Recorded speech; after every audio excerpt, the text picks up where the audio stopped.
Assalamualaikum warahmatullahi wabarakatuh. My name is Herlisa Rumpak. I'm from Big A, the first semester. Sekarang saya akan menjelaskan tentang perlunya bimbingan dan konseling di sekolah. Yang pertama, perlunya bimbingan dan konseling di sekolah berkaitan dengan perkembangan dan perkembangan peserta didik. Bimbingan dan konseling merupakan upaya pendidikan dan menjadi bagian integral dari pendidikan yang secara sadar memposisikan kemampuan peserta didik untuk mengeksplorasi, memilih, berjuang memilih, serta mempertahankan karir. Kehadiran pelayanan bimbingan dan konseling di dunia pendidikan sering disebut sebagai kekuatan pendidikan yang ketiga setelah kekuatan manajemen dan kekuatan pembelajaran. Pendidikan yang ideal dan efektif adalah pendidikan yang mengintegrasikan tiga bidang kekuatan tersebut secara sinergi dalam mencapai tujuannya. Nah, di sini saya akan menjelaskan tentang fungsi dari bimbingan, konseling, dan sekolah yang berkaitan dengan pengembangan peserta didik. Yang pertama, fungsi pemahaman, yaitu fungsi bimbingan konseling membantu peserta didik agar memiliki kepemahaman terhadap dirinya atau potensinya dalam lingkungannya. Dan yang kedua, fungsi preventif, yaitu fungsi yang berkaitan dengan upaya konselor untuk senantiasa mengantisipasi berbagai masalah yang mungkin terjadi dan berupaya untuk mencegahnya, supaya tidak dialami oleh peserta didik. Yang ketiga, fungsi pengembangan, yaitu fungsi bimbingan dan konseling yang sifatnya lebih proaktif dari fungsi-fungsi lainnya. Yang keempat, fungsi penyembuhan, yaitu fungsi pembimbingan dan konseling yang bersifat kuratif. Yang kelima, fungsi penyaluran, yaitu fungsi bimbingan dan konseling dalam membentuk konseling memilih kegiatan ekstrakurikuler, jurusan atau program studi, dan memantapkan kekuasaan, karir atau jabatan yang sesuai yang diminati minat dan bakat. Yang keenam, fungsi adaptasi, yaitu fungsi membantu para pelaksana pendidikan, kepala sekolah atau madrasah, dan staf, konselor, dan guru-guru untuk menyesuaikan program pendidikan terhadap latar belakang pendidikan, minat, kemampuan, dan kebutuhan peserta didik. Yang ketujuh, fungsi penyesuaian, yaitu fungsi bimbingan dan konseling dalam membentuk peserta didik agar dapat menyesuaikan diri dengan lingkungan secara dinamis dan konstruktif. Yang kedelapan, fungsi perbaikan, yaitu fungsi perbaikan dan konseling untuk membantu peserta didik sehingga dapat memperbaiki kekeliruan dalam berpikir, berperasaan, bertindak, atau berkehendak. Nah, adapun tujuan dari bimbingan konseling yaitu yang pertama, dalam aspek tugas perkembangan pribadi sosial. Dalam aspek ini, layanan bimbingan konseling membantu siswa agar yang pertama, memiliki kesadaran diri, yaitu menggambarkan penampilan dan mengenalkan kekhususan yang ada pada dirinya. Yang kedua, dapat mengembangkan sikap positif seperti menggambarkan seseorang yang mereka senangi. Yang ketiga, membuat pilihan secara sehat. Keempat, mampu menghargai orang lain. Yang kelima, memiliki rasa tanggung jawab. 6. Mengembangkan keterampilan antar pribadi. 7. Dapat menyelesaikan konflik. 8. Dapat membuat keputusan secara efektif.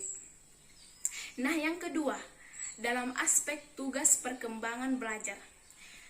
Yang pertama yaitu dalam tugas aspek perkembangan belajar, layanan, bimbingan dan konseling membantu siswa agar dapat melaksanakan keterampilan atau teknik belajar secara efektif.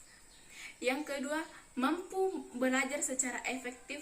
Yang ketiga, memiliki keterampilan dan kemampuan dalam menghadapi evaluasi ujian. Nah, yang ketiga, dalam aspek perkembangan karir. Dalam aspek ini, layanan bimbingan dan konseling membantu siswa mampu membentuk identitas karir dengan cara mengenal ciri-ciri pekerjaan dalam lingkungan kerja. Yang kedua, mampu merencanakan masa depan. Yang ketiga, dapat membentuk pola pikir karir. Yang keempat, kecenderungan arah karir dan minat. Dan bagian B, yaitu peran guru bidang studi dalam pelayanan bimbingan dan konseling di sekolah. Dalam sistem pendidikan, kita diakui bahwa pendidikan nasional bertujuan untuk mengembangkan potensi diri siswa agar menjadi manusia yang beriman dan bertakwa kepada Tuhan Yang Maha Esa, berakhlak mulia, sehat, berilmu, cakap, kreatif, mandiri, dan menjadi warga negara yang demokratis serta bertanggung jawab.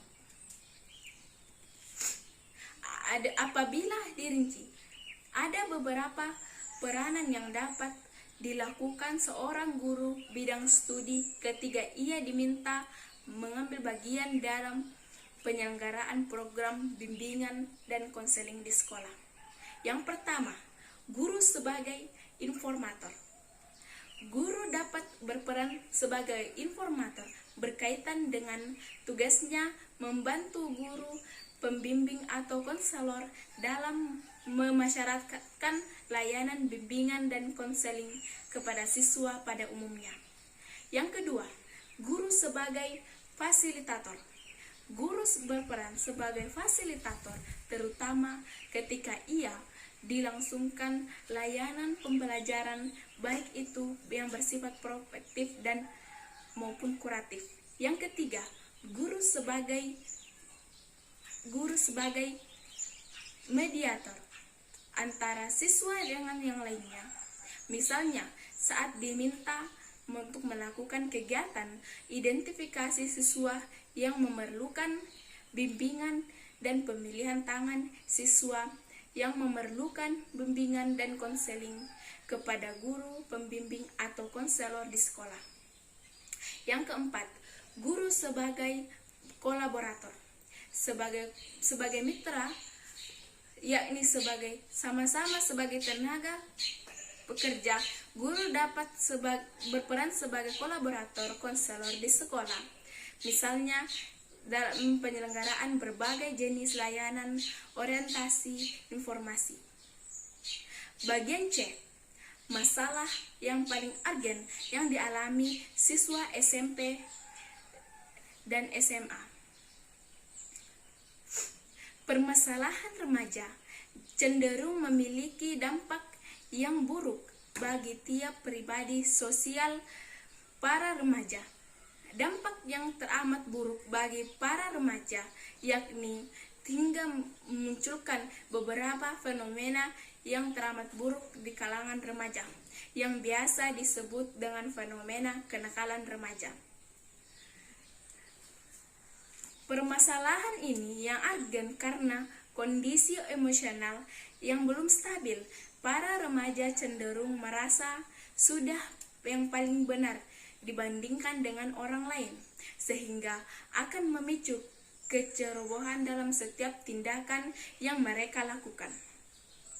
Kemudian, kondisi seperti ini pula menjadikan sosok remaja kurang dapat memposisikan pribadi mereka sesuai dengan tempat serta kondisi yang sesuai, sehingga akan memicu tindakan yang semestinya mereka lakukan pada kondisi tersebut. Demikianlah permasalahan urgen di mana para remaja tidak mengatasi kondisi yang bersifat alamiah dalam kehidupan mereka.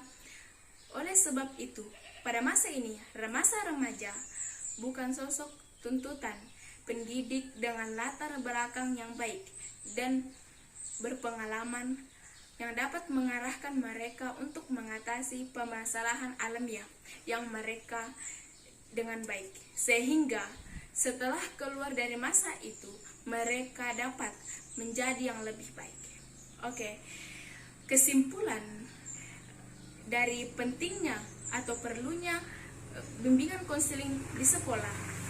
Bimbingan dan konseling merupakan upaya pendidikan yang menjadi bagian dari pendidikan yang secara sadar memposisikan kehadiran pelayanan bimbingan dan konseling di dunia pendidikan, sering disebut sebagai kekuatan pendidikan yang ketiga setelah kekuatan manajemen dan kekuatan pembelajaran.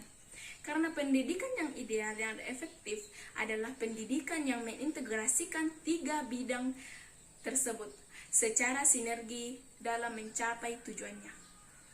Guru bidang studi memiliki posisi yang strategis dalam melakukan pembelajaran, bimbingan, dan konseling dibandingkan dengan guru pembimbing. Guru bidang studi lebih sering berintegrasi dengan siswa secara langsung sehingga dapat memiliki peran dalam membimbing lebih efektif. Permasalahan dalam menghadapi perubahan kondisi alamiah yang buruk dapat menjadi sebuah permasalahan yang urgen, karena jika terus memburuk akan berujung pada suatu tindakan dalam bentuk kenakalan remaja. Baiklah, demikian apa yang saya sampaikan, kurang lebihnya mohon dimaafkan. Wabillahi taufiq wal hidayah. Assalamualaikum warahmatullahi wabarakatuh.